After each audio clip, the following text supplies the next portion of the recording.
Joining us now is this kid's got great chops, man.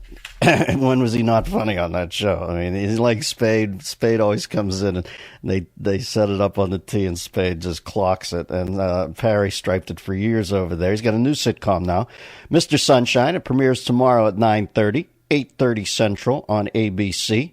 Matthew Perry, welcome to the show. Well, thank you, sir. How are you? Beautiful, big man. Did you go down to the Super Bowl, or were you not there? I did not. I went. I watched it with my dad. We had a lovely time. I think you have better angles at home in front of your TV. Exactamundo. Perry's old man, by the way. Great What did you think of the game? Well, I'm a Steeler guy, so I have to say, while I was a bit crestfallen about the final result, I grew up in Pittsburgh. It was a great game, and I'm a big Aaron Rodgers guy. I mean, the guy's a beast. Yes.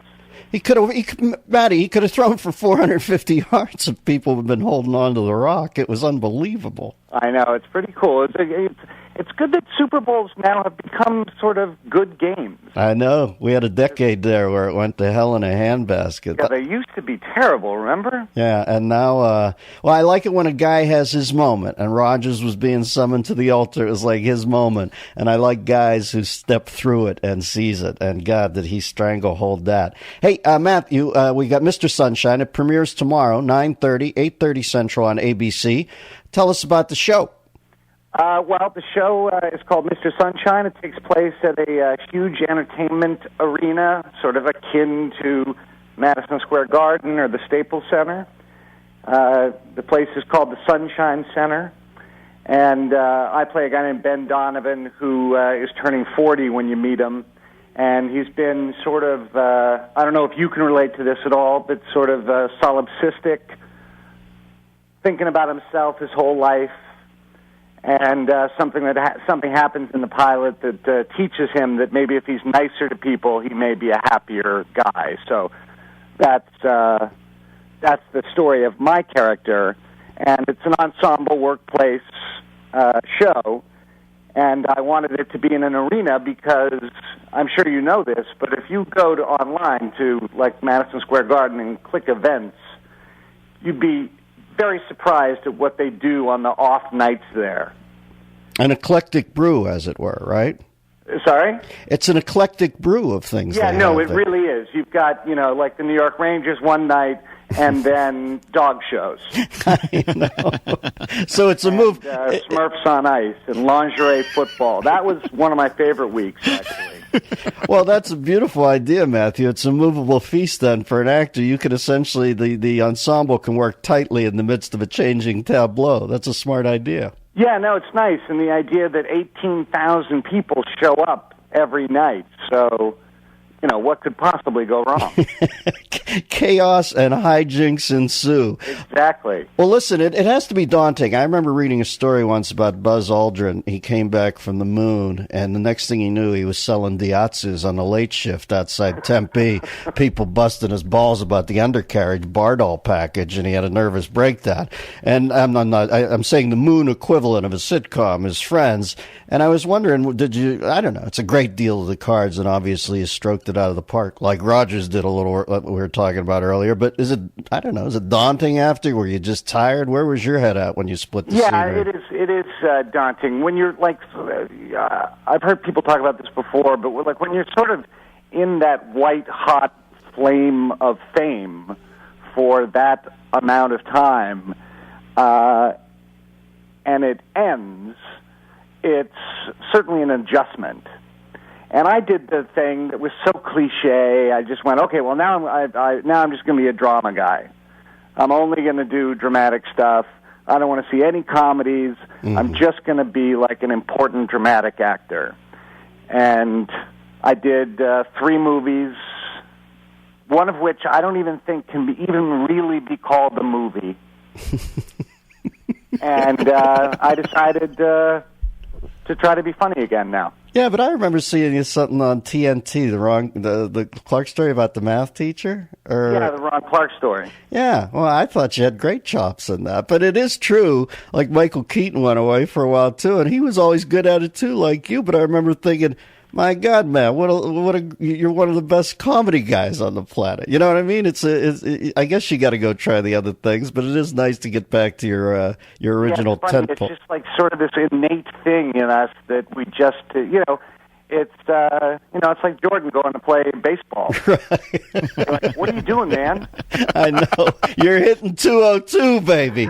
Go start hitting free throws with your eyes closed again. Yeah, I need my gods. A bus with 50 sweaty guys. I know. Go fly on your jet. I know. We're talking to Matthew Perry, and he's got a new sitcom, and it's premiering Wednesday, 9:30, 8:30 Central on ABC. It's called Mr. Sunshine. He was talking about an ensemble cast, and I see a name. This chick's got great chops, too, although I don't know her in comedy. But tell me about Allison Janney of the West Wing. She got some chops? Allison Janney is just fantastic, and we wrote the role for her in hopes that she would do it. And one day I was just sitting at home, and I got a text. I didn't even know she had my phone number, and she said that she'd read the script and she was in. And that was the point that I said, okay, I think we have a television show now. Yeah. Because she's less known for how unbelievably funny she is. But she plays the owner of the Sunshine Center, so this billionaire, non-filtered sort of, person who has immense power so they can sort of do anything. And it's a larger-than-life character, but, in order for it to really work, it has to be grounded and you have to believe it. So it has to be somebody as good as Allison Janney to do that. Plus, as you guys do the walk down the cement hallways in the bowels of the stadium, she's from Tommy Schlamme land. She knows how to. Tommy Schlamme directed the pilot. Oh, he did. I was going to say, you need somebody who can do that movable camera thing as you guys walk around the perimeter. I always wanted, because I did Studio 60 and we did a lot of those shots. I always wanted to just turn to the person and go, "Hey, where the hell are we going? Can we sit down for a second?" There you go. That would save about 9 hours of lighting. I know. I used to watch those hallway shots in the West Wing. I was thinking, this took as long to light this as it did the light Richard Gere's Johnson in American Gigolo. Remember when they had to throw the levelor light to the levelor? You're talking about Breathless. Well, maybe he showed it there too. He was in the flashing part of his career. Hey, Matthew, I know you do some beautiful charity work too with an organization called the Lily Claire Foundation. Can you flesh that out for us for a second? Yeah, that is I've been doing that now for, I guess, about 14 or 15 years. Yeah, I know. You've been a long time. A wonderful foundation called the Lily Claire Foundation that works with children who have neurogenetic birth defects. And it's just sort of the greatest thing that I think that I do, and certainly the most fun day that I have is this event where you meet all these kids. And a lot of them are also blessed with an amazing artistic talent, so they're, singing and, play piano and beautiful dancers, and so that's a wonderful thing that I've been lucky to be a part of for a long time now. Yeah, there are days in show business where you walk away from things and you feel so overpraised or so how provident your life has gone or how lucky. Not that you don't have great chops, but, I've had those things, too, where all you do is do a comedy set and people are saying how nice you are for the charity. But then there are days where you walk away from an event like that and you feel like legit. I don't know about you. I always sleep the sleep of angels that night where I go, okay, doing the right thing there. And yeah, no, absolutely. And you may start off, some of us may start off going, I don't want to do that. And then you end up realizing that that's part of the, this is sounding really corny now, but part of the gift that we have is that because, we're on television, people will listen to us a little bit more, and we can use that power for good sometimes, not just evil. Well, listen, Magneto, what's the website over there on Lily Claire? Is it, you got a URL address? Well, it's the Lily Claire Foundation. I don't have it on me. Okay. Well, we'll look for it. And Lily Claire Foundation, it'll guide you through to the right place. All right. We'll put it up on our website. Once again, Matthew Perry, Mr. Sunshine, premieres Wednesday, 9:30, 8:30 Central on ABC. I was always a fan of his father when he was on TV, and Dennis, I miss you on television, man. I want you to come back and do something. All right. I'm going to try to do that O'Reilly Factor. I'm going to try to get on there. We will talk to you down the road, and Mr. Sunshine, I look forward forward to that. That guy's, who was better at a sitcom than Matthew Perry? Nobody!